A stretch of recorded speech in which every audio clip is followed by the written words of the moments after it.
कि अल्लाह के नबी अलैहिस्सलातु वस्सलाम की इस दुनिया से जाने के बाद भी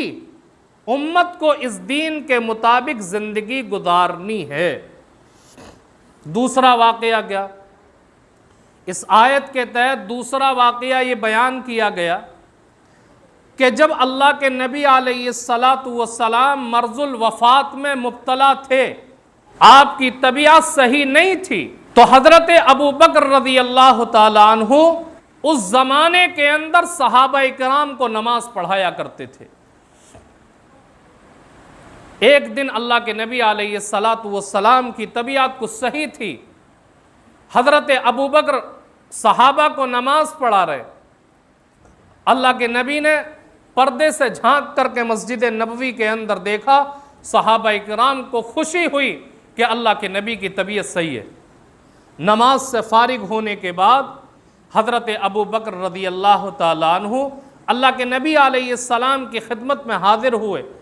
और इजाज़त चाही, अल्लाह के नबी अब आपकी तबीयत सही है, मैं किसी काम से मदीना के बाहर जाना चाहता हूँ। अल्लाह के नबी ने कहा ठीक है अबू बकर हो करके आ जाओ। हज़रत अबू बकर रज़ी अल्लाह ताला अन्हु किसी काम से बाहर गए। हज़रत आयशा रज़ी अल्लाह ताला अन्हा बयान करती हैं कि उस वक्त अल्लाह के नबी सल्लल्लाहु अलैहि वसल्लम का सिर मेरे सीने पर रखा हुआ था कि आपने अपने सर को आसमान की तरफ उठाया और अल्लाह रब्बुल इज़्ज़त से कहा अल्लाहुम्मा फिर रफ़ीक़िल आला, फिर रफ़ीक़िल आला। ये कहने के बाद अल्लाह के नबी अलैहिस्सलातु वस्सलाम की रूह परवाज़ कर गई। जब अल्लाह के नबी अलैहिस्सलातु वस्सलाम की रूह परवाज़ की है और सहाबा कराम के दरमियान ये खबर फैली है कि अल्लाह के नबी अलैहिस्सलातु वस्सलाम का इंतकाल हो गया,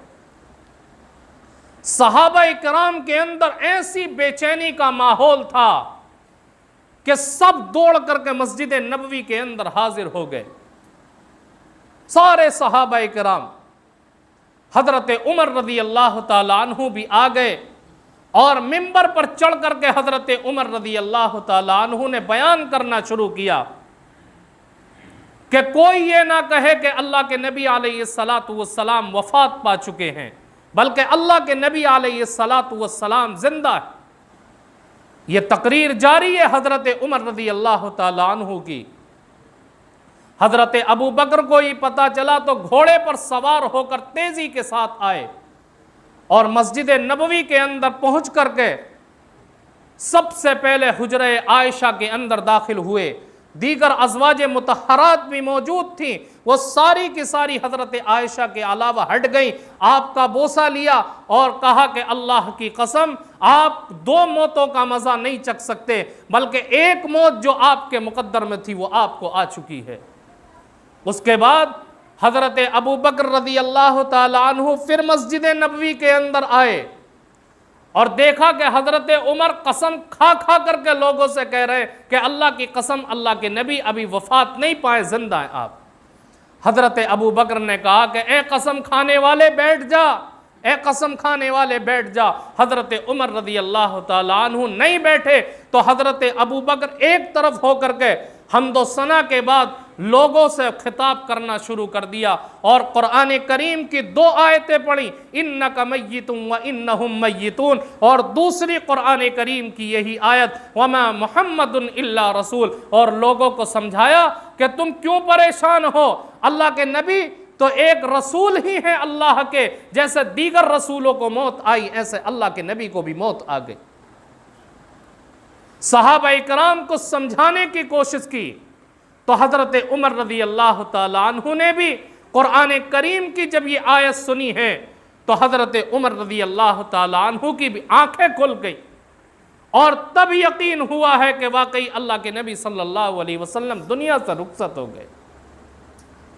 उसके बाद जब सहाबा कराम को यकीन हो गया कि अल्लाह के नबी रुखसत हो गए तो मस्जिद नबवी के अंदर सहाबा कराम के ज़ारो कतार रोने की सदाएं आ रही थी, आवाज़ें बुलंद हो रही थीं, लेकिन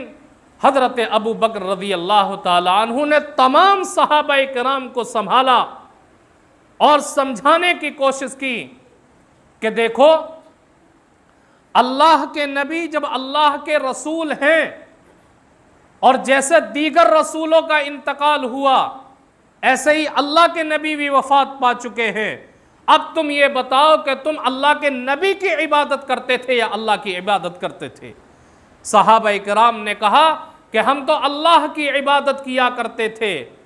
हज़रत अबू बकर कहते कि जो मोहम्मद सल्लल्लाहु अलैहि वसल्लम की इबादत करता था वो सुन ले कि अल्लाह के नबी आज जिंदा नहीं रहे, और जो अल्लाह की इबादत करता था वो सुन ले कि अल्लाह जिंदा है और वो हमेशा जिंदा रहेगा। जिस तरीके से जो इबादत करता था वो अल्लाह के नबी के बाद भी वैसे ही इबादत करता रहे और आपके लाए हुए दीन के मुताबिक अमल करता रहे।